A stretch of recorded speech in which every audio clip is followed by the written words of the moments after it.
29, was a youth leader at church. She loved kids, she loved helping others. But that image of what seemed from the outside like the perfect all-American couple shattered after this dramatic middle-of-the-night call to 911. I have blood all over me, and there's a bloody knife on the bed, and I think I did it.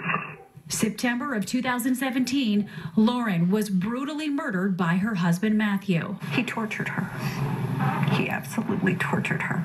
But in a twist that garnered national attention, Matthew blamed the murder on cough medicine. What medicine did you take? I took horse eating. He blamed it on cough medicine. Did you ever buy that? No. Never.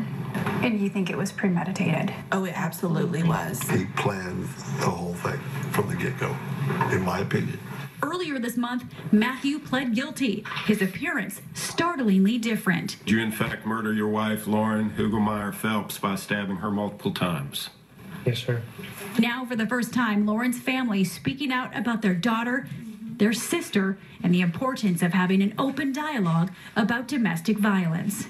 I feel guilty that I did not talk about domestic violence to my daughters before they were married, because I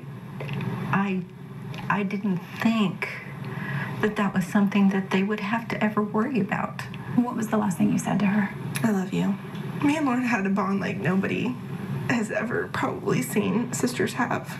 Lauren's sister Beth says that not long into Matthew and Lauren's marriage, there were signs of trouble. She was getting stressed with money. He had just quit a job right before they got married, and he still hadn't found a job. She was telling me that he was acting different. He always wanted to make Lauren happy, and then he didn't care to make her happy anymore. Was she planning on leaving him?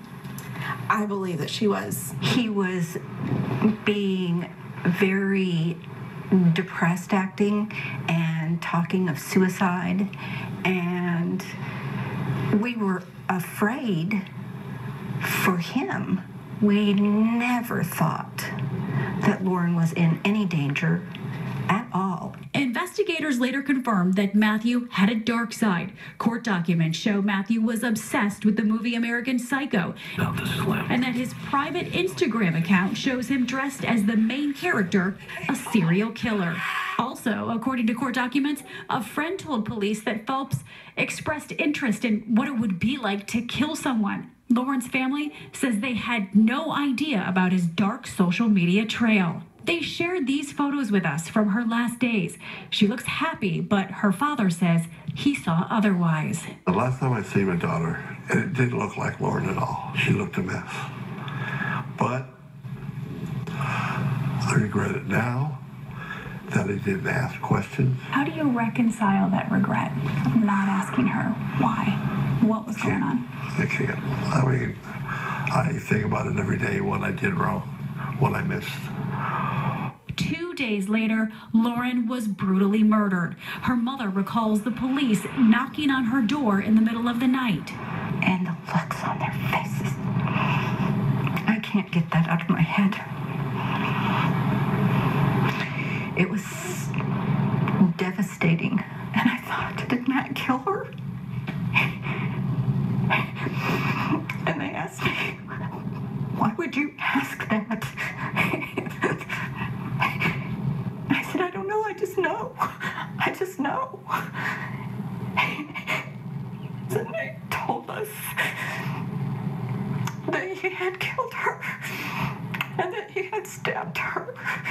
And he had stabbed her so many times that they would have to count the stab wounds in the autopsy. Matthew had stabbed Lauren 123 times. The police called him a monster, and we're talking about homicide detectives who see homicides every day. In the immediate aftermath of the murder, Matthew attempted to blame his mental state on cough medicine. I took more medicine than I should have. What medicine did you take? I took horse eating, cough and cold, because I know it can make you feel good, so a lot of times I can't sleep at night. But that argument never held up, and Matthew was sentenced to life in prison without parole. I am sorry that I took away Lauren's life. A life that was deeply connected to so many people. Will you ever be able to forgive him? No, never. I'll take him to my grave, and I'll still hate him. There's no way. No man can do that to any human being. Is there guilt that you didn't and couldn't do enough to save her? I feel guilty that I told her that these are all first-year marriage problems. And it angers me that I feel guilt because it's 100% not my fault. No.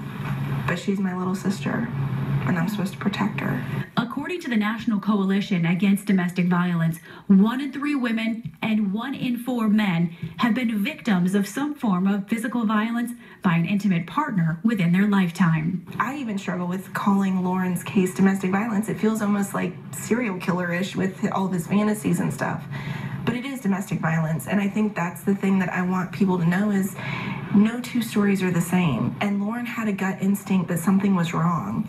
And the only thing that I wish would be different in this is that she would have trusted her gut to say there's something wrong and something has to change. This was her freshman year in high school, and this was her 8th grade year. This was her favorite dress, and she loved this dress and wore it until it could not fit. What would you tell Lauren right now? I would tell her that I hope that we've made you proud and that she will always be present in our home. Would you tell your daughter? I'm sorry. I let you down. I think that all the time. I failed as a father. I should have seen it. But I ain't gonna let the rest of them down no more.